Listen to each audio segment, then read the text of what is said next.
Dans l'escalier, j'entendis derrière moi une voix qui m'interpellait. « Voilà comme vous m'attendez, monsieur. » C'était monsieur de Charlus. « Cela vous est égal de faire quelques pas à pied, me dit-il quand nous fûmes dans la cour.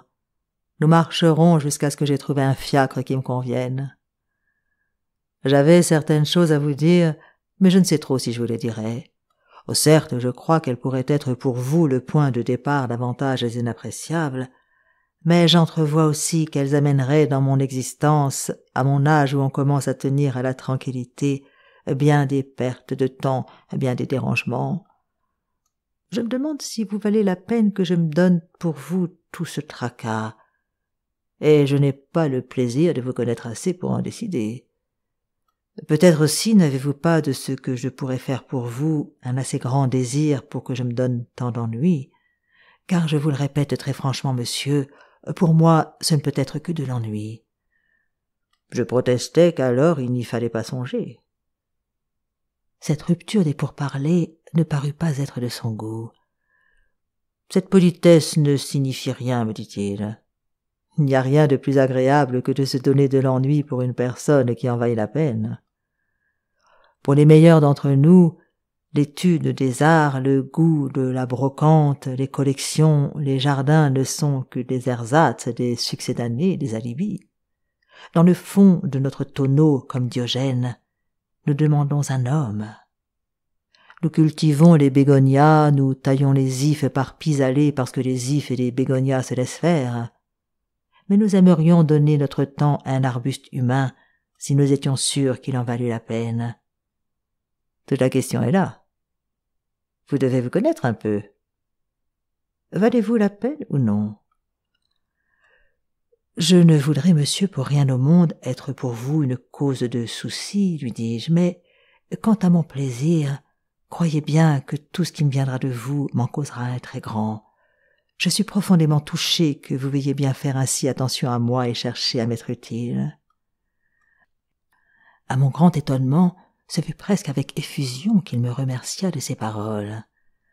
Passant son bras sous le mien avec cette familiarité intermittente qui m'avait déjà frappé à Balbec et qui contrastait avec la dureté de son accent. « Avec l'inconsidération de votre âge, me dit-il, vous pourriez parfois avoir des paroles capables de creuser un abîme infranchissable entre nous. Celles que vous venez de prononcer, au contraire, sont du genre qui est justement capable de me toucher et de me faire beaucoup pour vous. Je voudrais, monsieur, que vous ne puissiez pas vous méprendre sur le caractère purement désintéressé et charitable de la proposition que je vais vous adresser. Vous êtes assez intelligent, je suppose, pour ne pas croire que c'est par manque de relations, par crainte de la solitude et de l'ennui que je m'adresse à vous. Je n'aime pas beaucoup à parler de moi, monsieur, mais enfin, vous l'avez peut-être appris, un article assez retentissant du Times y a fait allusion. L'empereur d'Autriche, qui m'a toujours honoré de sa bienveillance et veut bien entretenir avec moi des relations de cousinage, a déclaré naguère dans un entretien rendu public que si monsieur le comte de Chambord avait eu auprès de lui un homme possédant aussi à fond que moi les dessous de la politique européenne, il serait aujourd'hui roi de France. J'ai souvent pensé, monsieur, qu'il y avait en moi, du fait non de mes faibles dons, mais de circonstances que vous apprendrez peut-être un jour, un trésor d'expérience, une sorte de dossier secret et inestimable que je n'ai pas cru devoir utiliser personnellement, mais qui serait sans prix pour un jeune homme à qui je livrerai en quelques mois ce que j'ai mis plus de 30 ans à acquérir, et que je suis peut-être seul à posséder. Je ne parle pas des jouissances intellectuelles que vous auriez à apprendre certains secrets qu'un Michelet de nos jours donnerait des années de sa vie pour connaître, et grâce auxquels certains événements prendraient à ses yeux un aspect entièrement différent. Et je ne parle pas seulement des événements accomplis, mais de l'enchaînement de circonstances.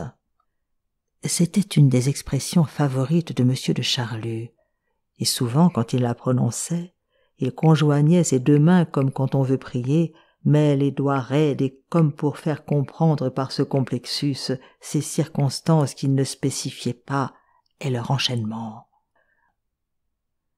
Je vous donnerai une explication inconnue non seulement du passé, mais de l'avenir.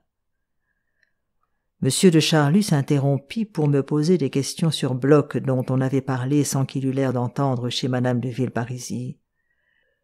Et de cet accent dont il savait si bien détacher ce qu'il disait qu'il avait l'air de penser à toute autre chose et de parler machinalement par simple politesse, il me demanda si mon camarade était jeune, était beau, etc. Bloch, s'il l'eût entendu, eût été plus sans peine encore que pour monsieur de Norpois, mais à cause de raisons bien différentes, de savoir si monsieur de Charlus était pour ou contre Dreyfus. « Vous n'avez pas tort, si vous voulez vous instruire, me dit monsieur de Charlus après m'avoir posé ces questions sur Bloch, d'avoir parmi vos amis quelques étrangers. » Je répondis que Bloch était français. « Ah, j'avais cru qu'il était juif. » La déclaration de cette incompatibilité me fit croire que M. de Charlus était plus anti-Dreyfusard qu'aucune des personnes que j'avais rencontrées. Il protesta au contraire contre l'accusation de trahison portée contre Dreyfus, mais ce fut sous cette forme. « Je crois que les journaux disent que Dreyfus a commis un crime contre sa patrie. Je crois qu'on le dit. Je ne fais pas attention aux journaux, je les lis comme je me lave les mains, sans trouver que cela vaille la peine de m'intéresser. En tout cas, le crime est inexistant. Le compatriote de votre ami aurait commis un crime contre sa patrie s'il avait trahi la Judée. Mais qu'est-ce qu'il a à voir avec la France? J'objectais que s'il n'y avait jamais une guerre, les Juifs seraient aussi bien mobilisés que les autres. Peut-être. Et il n'est pas certain que ce ne soit pas une imprudence. Mais si on fait venir des Sénégalais et des Malgaches, je ne pense pas qu'ils mettront grand cœur à défendre la France, et c'est bien naturel. Votre Dreyfus pourrait plutôt être condamné pour infraction aux règles de l'hospitalité. Mais laissons cela. Peut-être pourriez-vous demander à votre ami de me faire assister à quelque belle fête au temple, à une circoncision, à des chants juifs. Il pourrait peut-être louer une salle et me donner quelques divertissements bibliques, comme les filles de Saint-Cyr jouèrent des scènes tirées des psaumes par Racine pour distraire Louis XIV. Vous pourriez peut-être arranger même des parties pour faire rire. Par exemple, une lutte entre votre ami et son père où il le blesserait, comme David Goliath. Cela composerait une farce assez plaisante. Il pourrait même, pendant qu'il y est, frapper à coups redoublés sur sa charogne, ou, comme dirait ma vieille bonne, sur sa carogne de mer. Voilà qui serait fort bien fait, ne serait pas pour nous déplaire, petit ami, puisque nous aimons les spectacles exotiques, et que frapper cette créature extra-européenne, ce serait donner une correction méritée à un vieux chameau.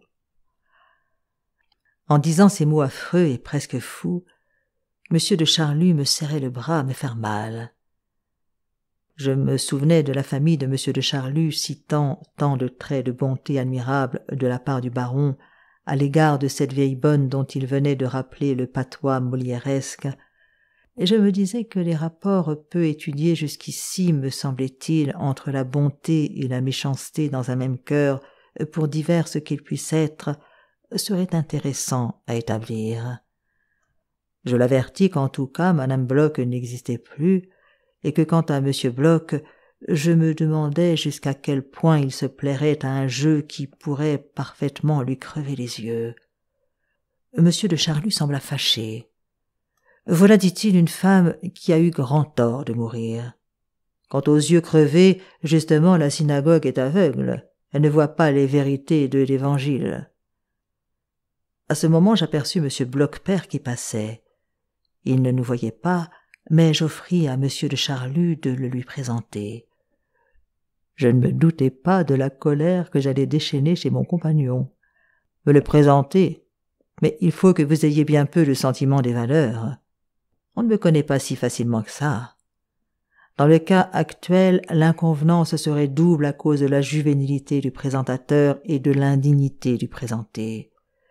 Tout au plus, si on me donne un jour le spectacle asiatique que j'esquissais, pourrais-je adresser à cet affreux bonhomme quelques paroles empreintes de bonhomie, mais à condition qu'il se soit laissé copieusement rosser par son fils, je pourrais aller jusqu'à exprimer ma satisfaction. D'ailleurs, M. Bloch ne faisait nulle attention à nous. Il était en train d'adresser à Madame Sazera de grands saluts fort bien accueillis d'elle. J'en étais surpris, car jadis à Combray, elle avait été indignée que mes parents eussent reçu le jeune Bloch, tant elle était antisémite. Mais le dreyfusisme, comme une chasse d'air, avait fait il y a quelques jours voler jusqu'à elle M. Bloch. Toute cette affaire Dreyfus, reprit le baron qui tenait toujours mon bras, n'a qu'un inconvénient.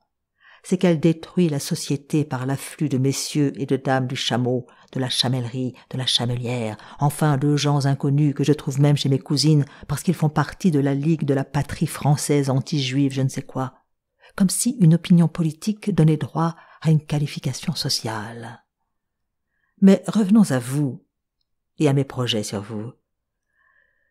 Il existe entre certains hommes, monsieur, une franc-maçonnerie dont je ne puis vous parler, mais qui compte dans ses rangs en ce moment 4 souverains de l'Europe. Or, l'entourage de l'un d'eux veut le guérir de sa chimère. Cela est une chose très grave et peut nous amener la guerre. Oui, monsieur, parfaitement. Vous connaissez l'histoire de cet homme qui croyait tenir dans une bouteille la princesse de la Chine. C'était une folie. On l'en guérit, mais dès qu'il ne fut plus fou, il devint bête. Il y a des maux dont il ne faut pas chercher à guérir parce qu'ils nous protègent seuls contre de plus graves. Un de mes cousins avait une maladie de l'estomac. Il ne pouvait rien digérer. Les plus savants spécialistes de l'estomac le soignèrent sans résultat. Je l'amenai à un certain médecin, encore un être bien curieux entre parenthèses et sur lequel il y aurait beaucoup à dire. Celui-ci devina aussitôt que la maladie était nerveuse. Il persuada son malade, lui ordonna de manger sans crainte ce qu'il voudrait et qu'il serait toujours bien toléré. Mais mon cousin avait aussi de la néphrite. Ce que l'estomac digère parfaitement, le rein finit par ne plus pouvoir l'éliminer. Et mon cousin, au lieu de vivre vieux avec une maladie d'estomac imaginaire qui le forçait à suivre un régime, mourut à 40 ans, l'estomac guéri mais le rein perdu. Ayant une formidable avance sur votre propre vie, qui sait, vous saurez peut-être ce qu'eût pu être un homme éminent du passé si un génie bienfaisant lui avait dévoilé, au milieu d'une humanité qui les ignorait, les lois de la vapeur et de l'électricité. Ne soyez pas bête, ne refusez pas par discrétion. Comprenez que si je vous rends un grand service, je n'estime pas que vous m'en rendiez un moins grand. Il y a longtemps que les gens du monde ont cessé de m'intéresser. Je n'ai plus qu'une passion, chercher à racheter les fautes de ma vie en faisant profiter de ce que je sais une âme encore vierge et capable d'être enflammée par la vertu. J'ai eu de grands chagrins, monsieur, et que je vous dirai peut-être un jour. J'ai perdu ma femme qui était l'être le plus beau, le plus noble, le plus parfait qu'on pût rêver. J'ai de jeunes parents qui ne sont pas, je ne dirais pas dignes, mais capables de recevoir l'héritage moral dont je vous parle. Qui sait si vous n'êtes pas celui entre les mains de qui il peut aller, celui dont je pourrais diriger et élever si haut la vie. La mienne y gagnerait par surcroît. Peut-être en vous apprenant les grandes affaires diplomatiques, y reprendrai-je goût de moi-même et me mettrai-je enfin à faire des choses intéressantes où vous seriez de moitié. Mais, avant de le savoir, il faudrait que je vous visse souvent, très souvent, chaque jour. Je voulais profiter de ces bonnes dispositions inespérées de M. de Charlus pour lui demander s'il ne pourrait pas me faire rencontrer sa belle-sœur. Mais à ce moment, j'eus le bras vivement déplacé par une secousse comme électrique. C'était M. de Charlus qui venait de retirer précipitamment son bras de dessous le mien. Bien que tout en parlant il promenât ses regards dans toutes les directions, il venait seulement d'apercevoir M. d'Argencourt qui débouchait d'une rue transversale. En nous voyant, M. d'Argencourt parut contrarié, jeta sur moi un regard de méfiance, presque ce regard destiné à un être d'une autre race que Madame de Guermantes avait eu pour Bloch, et tâcha de nous éviter.